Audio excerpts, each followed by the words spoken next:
Welcome, welcome, welcome. The Perched Poetry Literary Aviary is about to give wings to Sonnet 9 by William Shakespeare. Let's get a bird's eye view of this classic.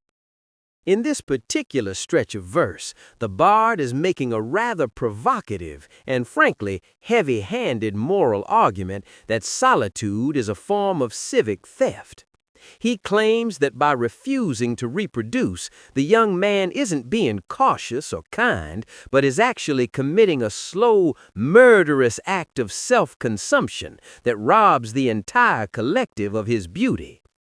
I want you to listen for the sharp economic contrast between the unthrift who merely moves money around and the user of beauty who, through hoarding, destroys the capital of his own existence. But enough talk. Let's take a listen, shall we? William Shakespeare's Sonnet 9. Is it for fear to wet a widow's eye, that thou consumest thyself in single life? Ah, if thou issueless shalt hap to die, the world will wail thee like a makeless wife. The world will be thy widow, and still weep, that thou no form of thee hast left behind, when every private widow well may keep, by children's eyes, her husband's shape in mind. Look what an unthrift in the world doth spend, shifts but his place, for still the world enjoys it. But beauty's waste hath in the world an end, and kept unused, the user so destroys it. No love toward others in that bosom sits, that on himself such murderous shame commits. Oh my, does it get any better than that? That is the Lady Shrike effect in full force for sure. Such understated power.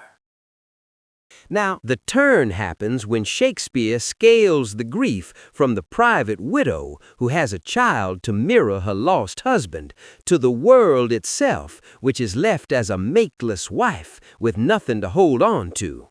By framing the lack of an heir as a global tragedy, the poem shifts the logic from personal fear to a public shame, suggesting that the young man's single laugh is actually a betrayal of the love he owes to the human race. It's a powerful reminder that what we refuse to share with the world, we eventually lose entirely, leaving us with a debt that can never be paid. You really should go back and take at least one more listen to fully appreciate this classic.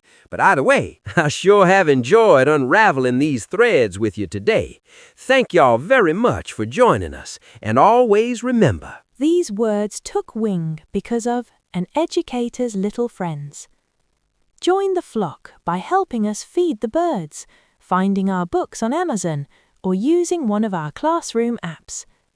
All the links are in the description. Happy reading and keep soaring.